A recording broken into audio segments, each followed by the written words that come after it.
Hello guys, so if you have any problem with direct messages in this video, I'm gonna show you how to fix it.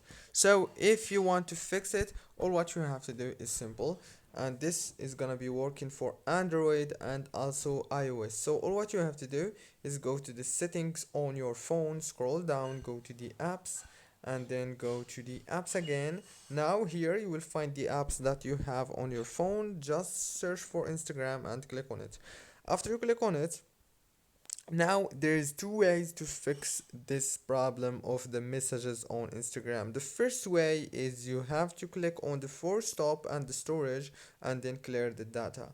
That's the first way. The second way is you have to uninstall the app and then reinstall it again. And yeah, and I am sure that the first way is gonna be working also good for you. And yeah, that's it guys for today's video. Don't forget to like, subscribe. Thank you so much for watching this video until the end.